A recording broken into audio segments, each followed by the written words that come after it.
My name is Bayani Salinas, and I am going to be comparing Seven, made in 1995, and Gone Girl, made in 2014, both directed by David Fincher.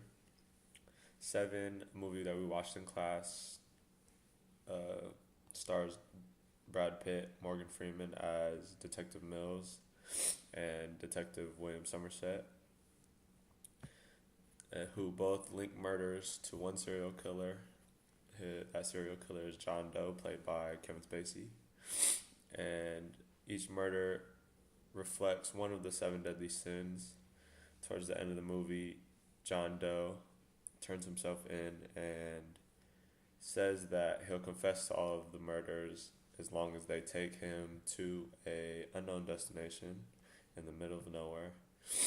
And when they get to that destination, a package is delivered by somebody that was hired by John Doe, and he is and Detective Somerset opens the package, and it is David Mills' wife, Tracy, who's played by Gwyneth Paltrow, her head decapitated in the box.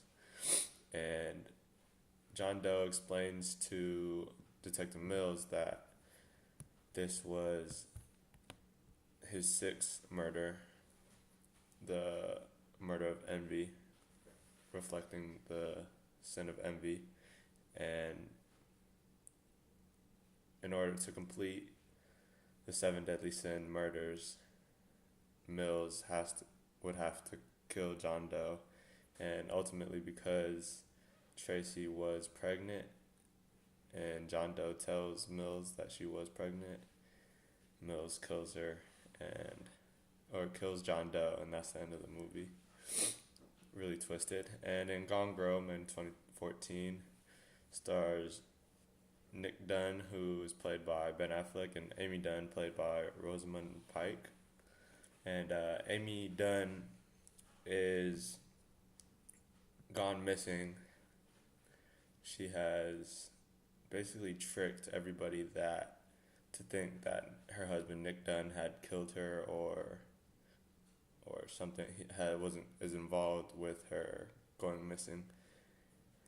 And in the end, Amy Dunn comes back. She's killed the guy. She really twisted movie. So, in comparing these two, David Fincher did a very good job in picking both the cast and plots the screenwrite from Seven and the novel for Gone Girl.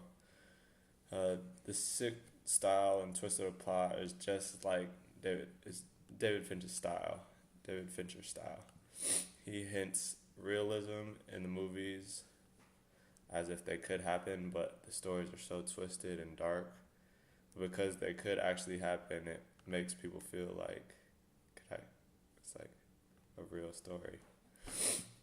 Another thing that can be compared with both is both endings. Both endings were highly criticized. Gone Girl, very weird at the end after going through all the story. I won't go into too much detail because I don't want to spoil anything.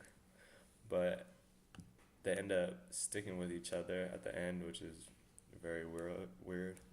And at the end of Seven, which we all watched in class, Brad Pitt kills John Doe, and his wife's head is gone, and both not really happy endings, not the typical happy ending that you would expect from a movie, and that's just kind of how Fincher does it.